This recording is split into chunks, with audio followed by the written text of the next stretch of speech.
যেন তুষারপাত হয়েছে শেরেবাংলার আউটফিল্ডে। ছবিটা দেখে এমন মনে হতেই পারে, তবে দৃশ্যমান যে সাদা বস্তুতে ছেয়ে গেছে পুরো মাঠ, এর নাম জিপসাম। মিরপুরের আউটফিল্ডে প্রয়োগ করা হচ্ছে এর ঘাসের কোয়ালিটি উন্নত করতে। অস্ট্রেলিয়ার বিপক্ষে বাংলাদেশের সিরিজ মাঠে গড়াতে আর এক সপ্তাহেরও কম সময় বাকি। তার আগে পুরোদমে কাজ চলছে মিরপুরের আউটফিল্ডে ফিরতে থাকা প্রাণ আরও বেগবান করতে। অজিদের বিপক্ষেই মাঠের তরতাজা ঘাস, গাঢ় সবুজ রং, ঘনত্ব সব জায়গাতেই কিছুটা হলেও পরিবর্তন আশা করতেই পারেন ভক্তরা।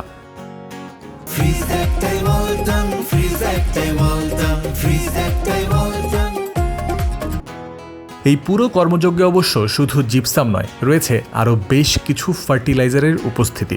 জিপসামের সাথেই প্রয়োগ করা হচ্ছে দানাদার আরেক ধরনের উপাদান, যার নাম পটাশিয়াম। মিরপুরের সার্বিক কর্মযজ্ঞে আছে নাইট্রোজেন বা ইউরিয়ার ব্যবহারও।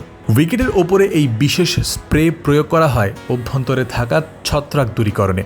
সবকিছুর মূলে অভীষ্ট লক্ষ্য জীবাণু নিধন করা, ঘাসের রুট স্ট্রং করা, প্রত্যাশিত গাঢ় সবুজ রং নিয়ে আসা। বিসিবির টার্ফ ম্যানেজমেন্টের একটি সূত্র ক্রিক ফ্রেন্সিকে নিশ্চিত করেছে এই বিষয়ে। মূল মাঠের ভেতরে যখন ফার্টিলাইজার ব্যবহারের আড়ম্বরপূর্ণ আবহ, তখন বিসিবি অফিসের দিক থেকে দেখা গেল কর্মব্যস্ত তামিম ইকবালকে। আপাত দৃষ্টিতে মনে হয়েছে স্টেডিয়ামেরই কোনো উন্নয়ন পরিকল্পনা বা সে সংক্রান্ত বিষয়ে চলছিল তার আলোচনা। মিরপুরে বুধবারই বহু বছর পর হোভার কাভার বাস্তব প্রয়োগে ফেরানোর প্রচেষ্টা দেখা গেছে। বছরের পর বছর ধরে মাঠের এক কোনায় পড়ে থেকেছে 3 কোটি টাকা দামের এই যন্ত্র।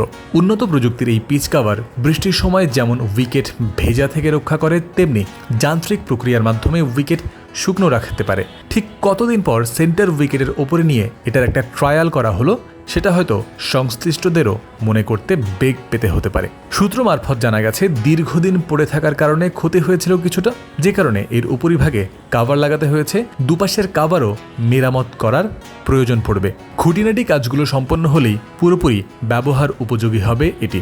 কদিন পর শুরু হতে যাওয়া অস্ট্রেলিয়া সিরিজেই পরিস্থিতি এলে ব্যবহার করা হবে এই হোভার কাভার, জানিয়েছে ওই সূত্র। বাংলাদেশে আবারও বড় দায়িত্ব নিয়ে টনি হেমিংয়ের আগমনের পর তার সাথে বদিউল আলম খোকনের দক্ষতা আর জ্ঞানের সমন্বয়ে ইতোমধ্যেই মিরপুরে এসেছে দৃশ্যমান পরিবর্তন।